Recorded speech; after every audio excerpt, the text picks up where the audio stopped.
மனுதாரர் சுமத்தியுள்ள குற்றச்சாட்டுகள் யாவும் பொய்யானவை என ஈஷா யோகா மையம் மறுப்பு தெரிவித்திருக்கிறது.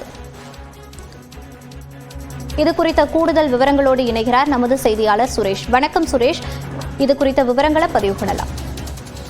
மோனிஷா, சென்னை உயர்மன்றத்தில் ஈஷா யோகா மையம் தொடர்பாக நடைபெற்று வரும் வழக்கில் மனுதாரர் எழுதப்பட்டுள்ள குற்றச்சாட்டுகள் அனைத்தும் பொய்யானவை என்று ஈஷா தரப்பு தற்போது அறிக்கை கொடுத்திருக்காங்க.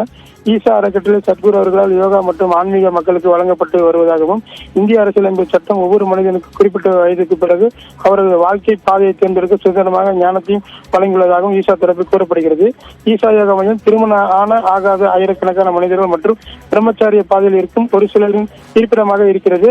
உண்மை இவ்வாறு இருக்கும் வகையில் 2 பெண் பிரம்மச்சாரிகளின் பெற்றோர் கடந்த 8 வருடங்களாக பல்வேறு பொய் வழக்குகளை பதிவு செய்து உள்நோக்கம் கொண்ட சிலரின் தூண்டுதலால் போராட்டங்களை நடத்தி தேவையில்லாத சர்ச்சைகளை உண்டாக்கி வருகின்றனர் என்றும், இந்நிலையில் பிரம்மச்சாரிய பாதையில் இருக்கும் தனது மகள்களை நீதிமன்றத்தில் ஆஜர்படுத்த வேண்டும் என்று கோரி அவர்களின் தந்தை காமராஜர் சென்னை உயர்மன்றத்தில் ஆட்கொணர்வு மனு தாக்கல் செய்திருந்தார். இதனைத் தொடர்ந்து 2 பிரம்மச்சாரிகளிலும் நீதிமன்றத்தில் ஆஜராகி தங்களின் சொந்த விருப்பத்தில் தான் நாங்கள் ஈசாவில் இருக்கிறோம் என்று ஈசா அவங்க கூறியிருந்தாங்க. இந்நிலையில் ஈஷா யோகா மையத்தில் தங்கியுள்ளோம் என்று அவர்கள் தெளிவுபடுத்தியுள்ளனர். அது மட்டுமல்ல, மிக சமீபத்தில் காமராஜர் ஈஷா யோகா மையம் சென்று தன்னுடைய மகள்களை சந்தித்து சிசிடி காட்சிகளும் ஆதரவாக நீதிமன்றத்தில் சமைச்சிருக்காங்க அப்படிங்கிற மாதிரி அவங்க எடுத்து சொல்லியிருக்காங்க.